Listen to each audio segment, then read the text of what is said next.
이 아침에 하나님의 귀한 은혜와 은총이 우리 안에 가득하시기를 예수님의 이름으로 축원합니다. 이 마음으로요, 앞뒤 옆에 계신 분들과 함께 가장 밝은 웃음으로 참 잘 오셨습니다, 큰 은혜 받으시기 바랍니다 라고 인사하겠습니다. 참 잘 오셨습니다, 큰 은혜 받으시기 바랍니다. 참 잘 오셨습니다, 큰 은혜 받으시기 바랍니다. 이제 서로를 보시고요, 이쪽은 저쪽을, 저쪽은 이쪽을, 그리고 영상으로 예배 들으신 분들도 함께 손을 들며 인사하겠습니다. 참 잘 오셨습니다, 큰 은혜 받으시기 바랍니다. 참 잘 오셨습니다, 큰 은혜 받으시기 바랍니다.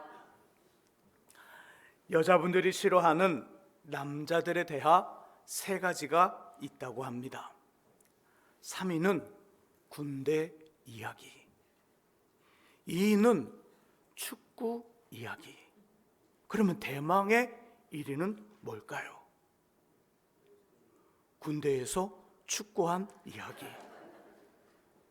오늘 말씀은요, 이 3가지 중 군대 이야기로 시작하려 합니다.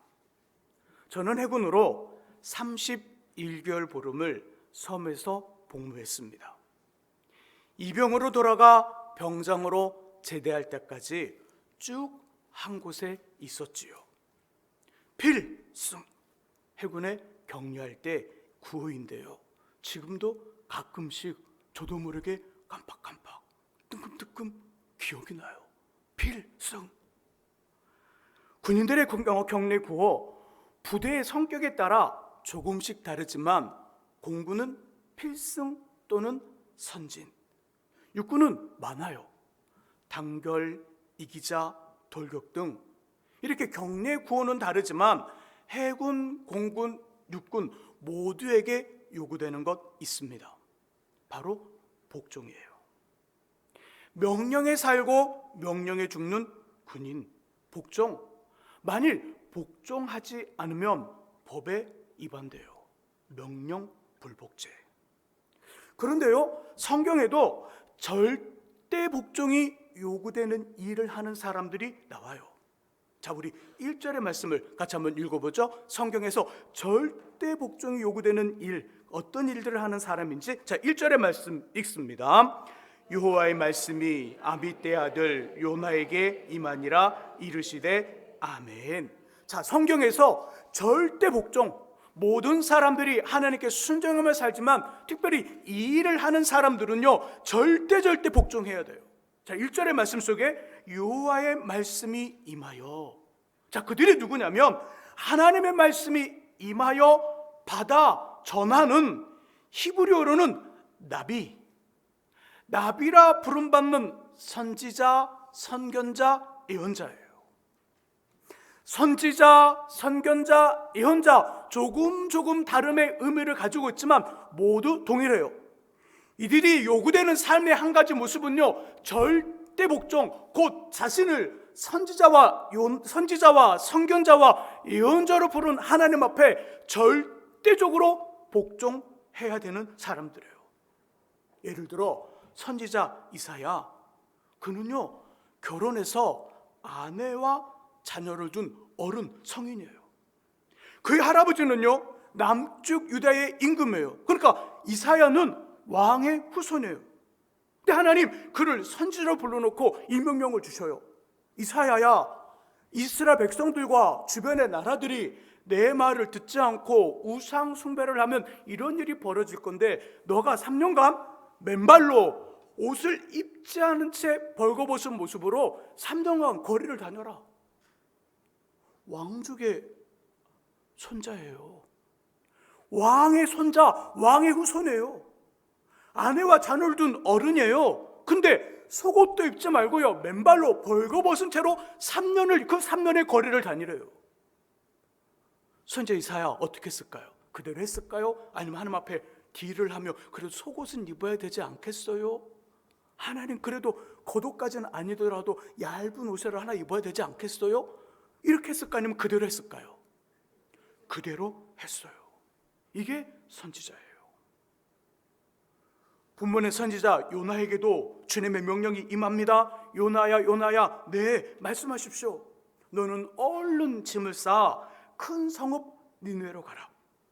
가서 이곳에 하나님의 심판이 임할 것이니 회개하라는 나의 말을 전하라. 네.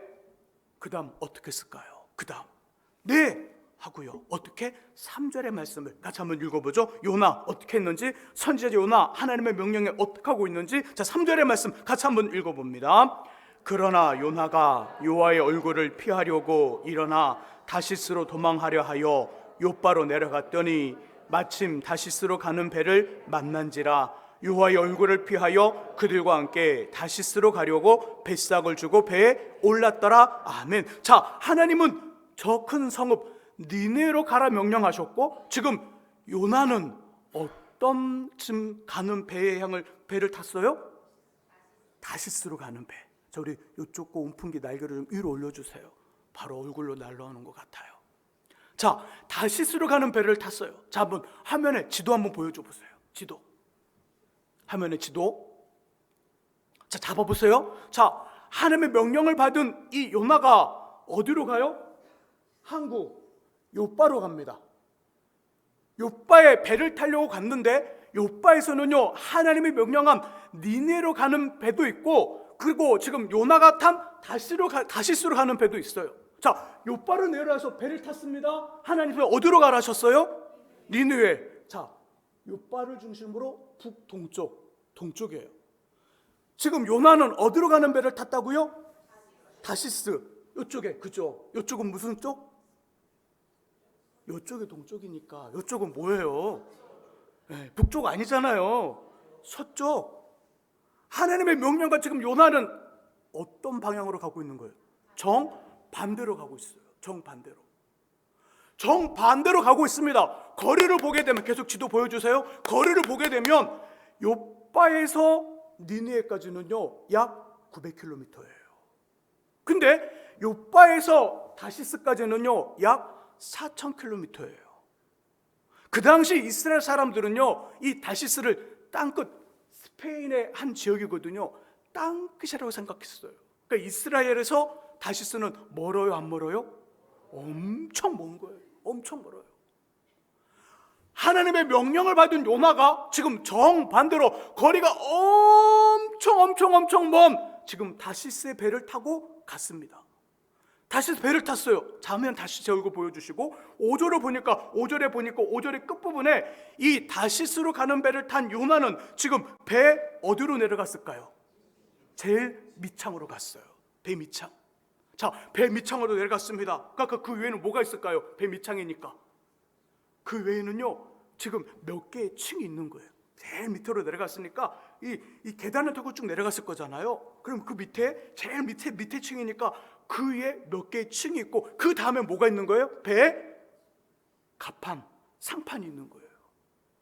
왜 요나 지금 보통 배 타면 우리 얼미도나 그래서 배 타보셨죠? 배 타면 어떻게 해요? 배 타자마자 제일 밑으로 막 달려서 배 밑창으로 가서 하면 그 갑판에 올라가서 배가 쭉 출발할 때 새우깡 던지면서 갈매기한테 딱 던지고 새우깡 딱 쳐먹고, 촥 하면 갈매기 따가서 그 새우깡 딱 뜯어먹고, 또 딱 던지면 새우깡 막 뜯어먹고, 막 그렇게 하고 가세요? 아니면 그냥 배 밑창에 막 들어가서 이불 까고 주무세요? 위로 가잖아요. 왜 요나는 배를 타자마자 밑창으로 갔을까요? 누구를 피하는 거예요? 3절에 보니까 여호와의 얼굴을 피했더라. 하나님을 피하는 거예요. 배 밑창으로 가. 5절에 보니까 요나 뭐 하고 있어요? 누워 잤는데 어떻게 자고 있어요? 심히 깊게 잠을 자더라. 누구의 소리를 듣기 싫어하는 거예요 지금? 그죠? 하나님이 요나 내 이놈 하는 소리를 듣기 싫어하는 거예요. 그 소리 아예 안 듣겠다는 거예요. 선지자 요나, 선지자의 가장 큰 사명, 가장 큰 해야 될 일은 뭐냐면, 자신을 선지자로, 선견자로, 예언자로 불러 세워주신 하나님의 명령, 하나님의 말씀에 절대 복종해야 되는 것이 바로 이 선지자가 해야 될 일인데, 요나는 지금 자신을 부르신 하나님 앞에 불복종, 불순종하고 있어요. 이유가 뭘까요? 왜 이렇게 하는 걸까요? 2절에 그 답이 있어요. 자, 2절의 말씀 같이 한번 읽어보는데요, 지명 나옵니다. 방금 전에 들어봤지만 한번 지명에 집중해서 2절의 말씀을 같이 한번 읽어봅니다. 읽습니다. 너는 일어나 저 큰 성읍 니느웨로 가서 그것을 향하여 외치라. 그 압독이 내 앞에 상달되었음이라 하시니라. 아멘. 자, 지명 나오죠. 어디예요? 니느웨. 맞아요, 니느웨. 2절의 처음 부분, 너는 일어나 저 큰 성읍 니느웨로 가서. 니느웨는요, 북쪽 이스라엘을 멸망시킨 나라예요. 형제의 나라, 같은 민족, 같은 이스라엘이에요. 근데 그 나라를 멸망시킨 나라가 아수르고, 아수르의 수도는 니느웨예요. 이 아수르 사람들, 이스라엘, 북쪽 이스라엘 멸망시킨 다음 그들은 혼혈 정책을 펼칩니다. 이스라엘 사람들의 자부심이 뭐냐면, 우리는 다른 이방 민족과 피가 섞이지 않았다는 어떤 그런 자부심이 있었어요. 근데 아수르는 북쪽 이스라엘을 점령한 다음에 어떤 일을 벌이냐면, 그 사마리아, 그 북쪽 이스라엘 수도인 사마리아 사람들을 일부를 가져다가 아수르 데려가고, 아수르의 일부의 사람들을 사마리아로 데려와 서로 결혼을 시켜버려요. 피를 섞는 일을 해요. 피를 섞었다, 단일 민족이 아니었다. 무슨 의미가 있냐면, 유일하게 믿는 유일성 신앙을 깨트리는 거예요. 그리고 그 민족 정신을 말살시키는 거예요.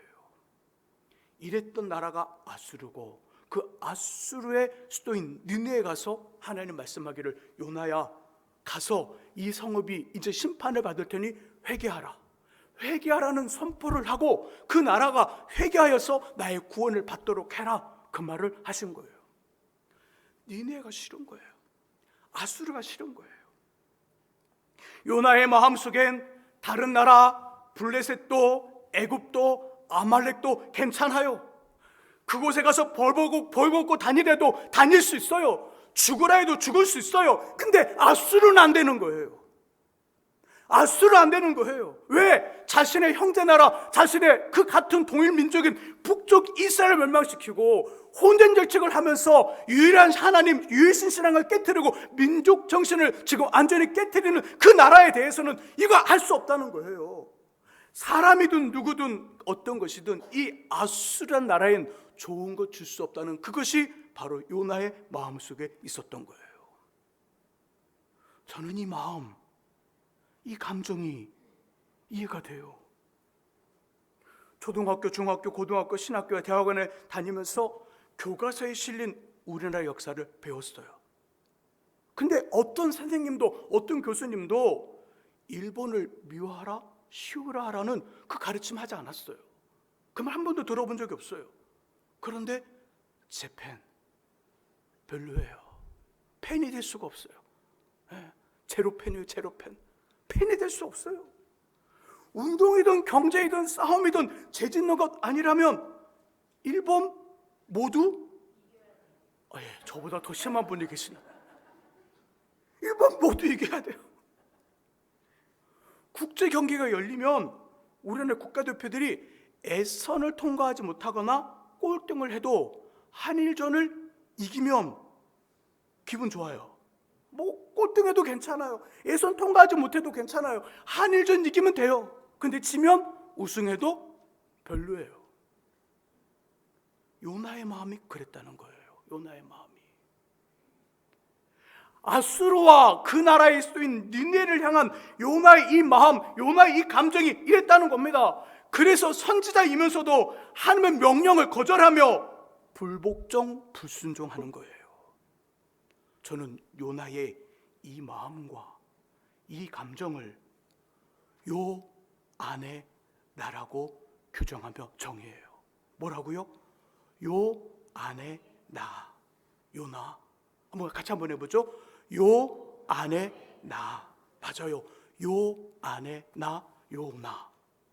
자, 요 안에 나라는 말은요, 배움과 경험과 상황과 일과 사람을 통해 만들어진 사고와 관념과 생각들, 우리 그것을 가치관 또는 세계관이라고 말해요.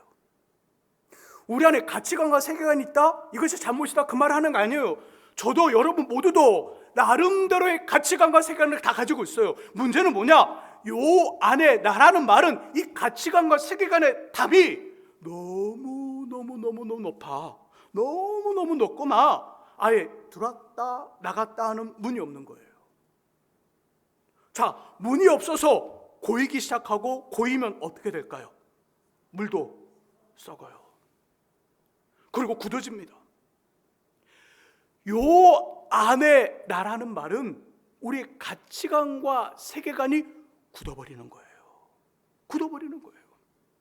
찰흙처럼 말랑말랑 부드럽고 스펀지처럼 포근해야 일과 상황과 어떤 사람과 환경에 따라 변동하여 적응할 수 있는데, 담이 너무 높고 문이 없어 교류가 안 되니까 시멘트와 콘크리트처럼 딱딱해져 우물한 개구리가 되는 거예요. 요 안에 나는 우리를 우물한 개구리처럼 만들어버려요. 이것이 문제가 되는 이유 몇 가지 있죠. 하나는 하나님이 우리에게 주신 사명을 감당할 수 없다는 거예요. 크리스찬의 사명이 뭐죠? 그저 증인되는 거예요. 증인. 예수님 말씀합니다. 너희는 가서 모든 족속으로 모든 민족으로 제자를 삼으라. 히브리 사람이든 이방 사람이든 그리고 또 예루살렘 사람이든 유대 사람이든 사마리아 사람이든 저 땅끝에 있는 어떤 사람, 너희가 만난 모든 사람들의 증인, 곧 그들을 예수 믿는 사람으로 만들라. 이것이 우리의 절대적인 사명이에요. 저도 여러분들도 이 사명에서 벗어날 수 없어요. 이 사명을 품고 살아갑니다. 그래서 바울 선생님이 뭐라고 말씀하냐면 이렇게 말씀하는 거예요. 내가 모든 사람에게서 자유로우나 스스로 모든 사람에게 종이 된 것은 더 많은 사람을 얻고자 함이라.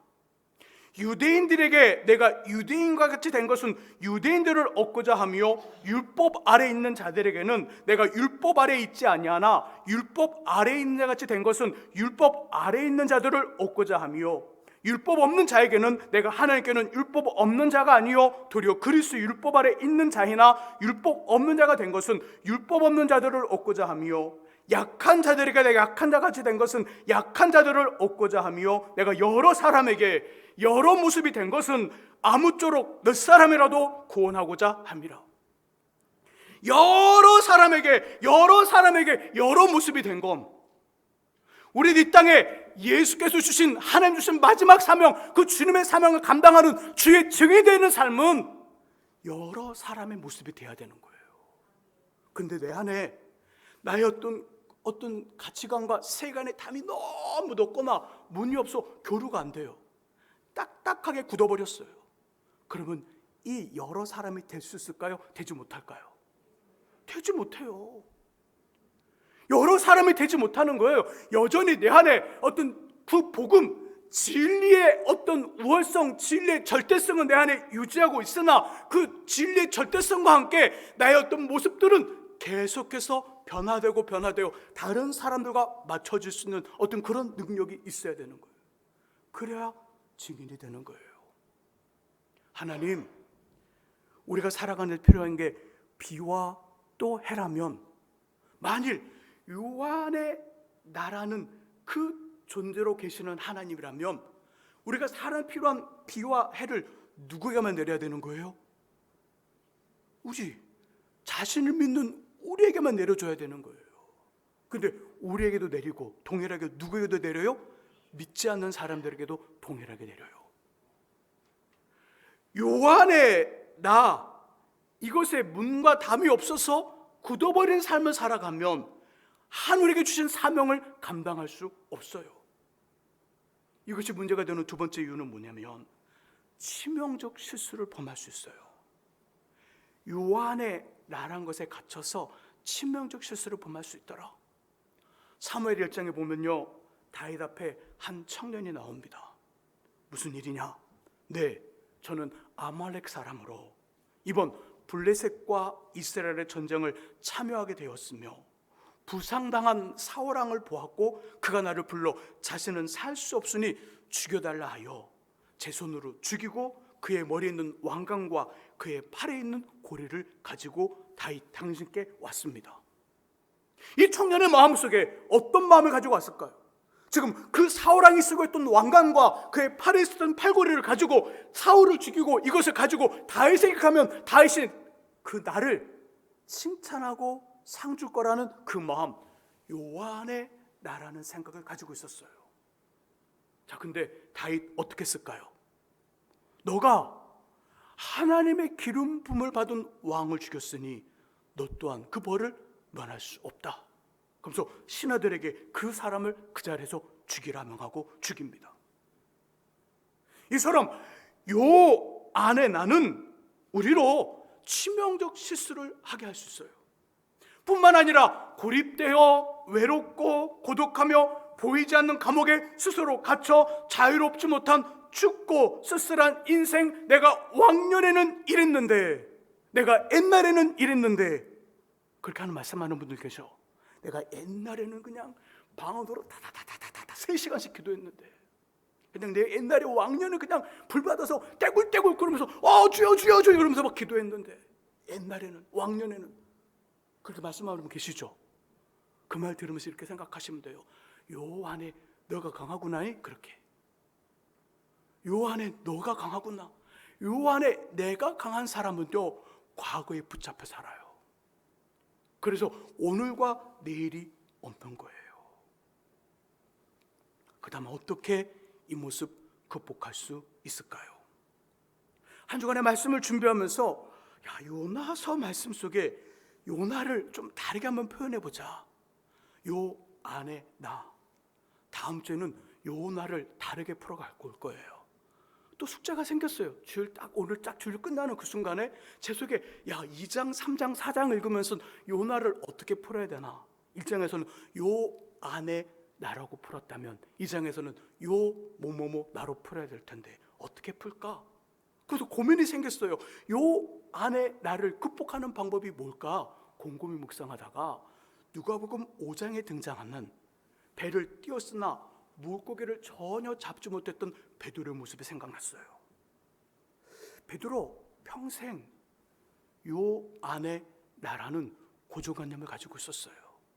어떤 고정관념?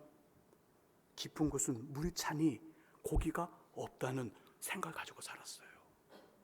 그는 갈릴리 바다에서 어부로 잔뼈가 굳은 사람이에요. 완전히 그곳의 전문가예요. 근데 그 마음속엔 어떤 마음이 있었냐면 깊은 곳은 물이 차니까 고기가 없어 라는 어떤 고정관념 생각, 요 안에 나라는 그 모습으로 살고 있었어요.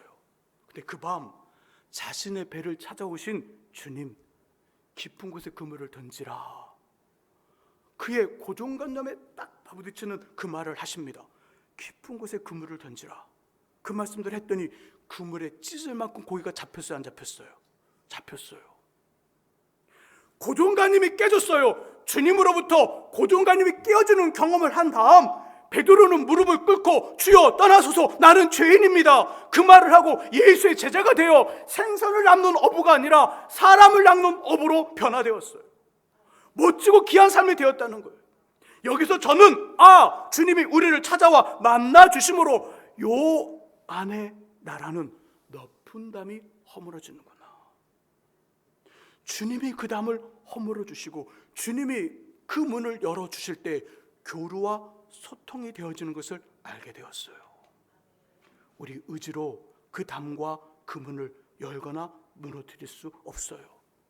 주님만이 가능하다는 거예요. 저는 부교육자 시절에 다른 부분에서는 말고 기도하며 말씀 전하는 목회 분야에서는요 제가 제일 잘하고 최고이며 모든 사람들이 좋아한다는 생각했어요. 맞아요? 틀려요? 억지로 대답하시네요. 제가 다른 거 말고 뭐 춤추고 연기하고 뭐 멋있고 막 그런 거 빼고 막 울그락불그락 이렇게 막 그 헬스하는 분들 그런 거 빼고 말씀 전하고 기도하는 목회 사역에서는 그래도 낫죠? 대답을 안 하시는 분들 여전히 계시네요. 예의상이라도 할 것 같은데 그런 생각이 있었어요. 제가 제일 잘한다. 그리고 모든 사람들이 나를 좋아한다. 어떤 이런 요 안에 나의 세계에 있었어요. 자, 그때 제가 불편했을까요? 불편하지 않았을까요? 목사님 기분 너무 좋았을 것 같아요. 한번 해보세요. 진짜 기분이 좋은가? 진짜 불편했어요. 왜요? 내가 제일 잘하고 모든 사람들이 나를 제일 좋아한다는 그 마음을 가지고 있었으니까 실수하면 돼요? 실수하지 말아야 되는 거예요? 실수하면 안 되는 거예요. 실수하면 안 되는 거예요. 매번 잘해야 되는 거예요? 아니면 매번 실수하면서 못해도 되는 거예요? 매번 잘해야 되는 거예요. 그리고 이 불편함을 보여줘야 돼요? 보여주지 말아야 돼요? 보여주면 안 돼요. 그러니까 뭘 하는 거죠? 연기를 하는 거예요. 연기. 속은 너무 힘들고 너무 스트레스 쌓이고 너무너무 힘든데 겉으로 와서는 어떻게 해야 돼요? 사랑합니다. 축복합니다. 자, 찬양하지요. 자, 기도하겠습니다. 웃으면서, 그죠? 입꼬리 올리고, 그죠? 눈 약간 이렇게 치우면서 해야 되는 거예요. 연기해야 돼요. 그러니까 힘든 거예요. 그때 너무 힘들어서 머리카락이 다 빠졌어요. 그때 너무 그 충격이 커서 아직도 안 나요. 이 사역을 다 내려놓으면 70 넘으면 나오려나? 그때를 소망하고 있어요. 불편한 거예요. 불편한 거예요. 근데 어느 날 기도하는데 하나님 제 마음에 이 마음을 주시는 거예요. 너가 틀릴 수 있다. 전 충격이었어요. 너가 틀릴 수 있다. 그리고 너 주변의 사람들은 너와 다를 수 있다. 그리고 모든 사람들이 너 다 좋아하는 거 아니다. 이 마음을 딱 주시는데요, 저는 마치 큰 해머 망치로 한 대 맞은 것 같았어요. 너가 틀릴 수 있어. 그리고 주변 사람들은 너와 다를 수 있어. 달라. 그리고 모든 사람들이 너를 다 좋아하는 거 아니야. 좋아하는 사람도 있겠지. 그러나 모든 사람들이 너를 다 좋아하는 거 아니야. 이 감동, 이 마음을 주시니까 깜짝 놀랐지만 이때 요 안에 나라는 세계에서 제가 나왔어요. 아, 틀릴 수 있다. 아, 다를 수 있다. 모든 사람들이 제 패는 아닐 수 있다. 그러면서 연기해도 돼요? 이제 연기 안 해도 돼요? 연기 안 해도 돼요. 연기 안 해도 돼요. 실수할 수 있어요? 실수하면 안 돼요? 실수할 수 있어요. 매번 꼭 잘해야 되겠지만 매번 꼭 잘하지 않아도 돼요. 다음에 잘하면 되니까. 그러니까 제 안이 자유로워요? 자유롭지 못해요? 자유로워요. 주는 영이시니 주 영이 이끄신 곳에 자유함이 있을 것이다. 진리를 알지니 진리가 너희를 자유롭게 하리라. 저는 진리를 뿜고 살면서 비자유스러웠어요. 주의 영광께 살아가면서 감옥에 갇힌 삶을 살았어요. 왜? 요 안에 나가 너무 컸거든요. 요 안에 나의 담이 너무 높고 요 안에 나의 어떤 문이 하나도 없다 보니까 소통과 교류가 이루어지지 않았던 거예요. 이 문에서 나오고 이 담이 낮춰지니까 너무 좋은 거예요. 너무 좋은 거예요. 모든 사람들의 모습, 여러 사람의 모습들이 제 안에서 만들어지기 시작하는 거예요. 머리가 없는 사람에게는 머리 없는 사람으로, 머리카락이 많은 사람은 머리카락이 많은 사람으로, 뚱뚱한 사람은 뚱뚱한 사람으로, 얇은 사람은 얇은 사람으로, 남자는 남자로, 여자는 여자로, 그죠? 얼굴이 까무잡잡한 사람 몸을 까무잡잡하게, 흰 얼굴을 가진 사람이 희게, 제 안이 변형이 되기 시작했어요. 그리고 정말 괜찮은 삶이 되기 시작했다는 거예요. 여러분은 어떠세요? 나의 남편은 꼭 이래야 돼. 나의 아내는 반드시 이래야만 돼. 내가 얼마나 힘들게 살고 얼마나 엄마가 아이들을 양육했는데 너네는 이래야만 돼. 우리 부모님은 이래야만 돼. 우리 교회는 이래야만 되고 교회 목사님은 이래야만 돼. 우리 성도들은 이래야 되고 이 사회와 그리고 이 공동체와 이 사회의 사람들은 꼭 이래야 돼 라는 생각과 관념의 감옥에 갇혀있지는 않습니까? 매일매일 꼬박꼬박 우리를 찾아와 만나주시는 주님을 통해 요 안에 나, 요나에서 나와 일과 상황과 오늘에 맞추어 변형 가능한 매력적인 사람, 높이 올라 자유롭게 주님과 훨훨 나는 귀하고 귀한 삶 꼭 되어지기를 예수님의 이름으로 축원합니다. 기도하겠습니다. 하나님, 우리는 모두 때로는 꼭 이래야 돼, 이래야만 돼 라는 요 안에 나 요나의 높은 담과 요나의 열리지 않는 문 속에 갇혀 있을 때가 있습니다. 주여, 우리를 찾아와 그 담을 낮추시고 그 담을 열어주셔서 하나님 아버지 자유롭고 평안하고 연기하지 않아도 되는 그런 귀한 인생, 복된 인생, 그래서 주님과 높이 올라 헐헐 나를 수 있는 평안과 자유로운 인생 되게 하여 주옵소서. 예수 그리스도의 이름으로 기도합니다. 아멘. 이제 우리 지난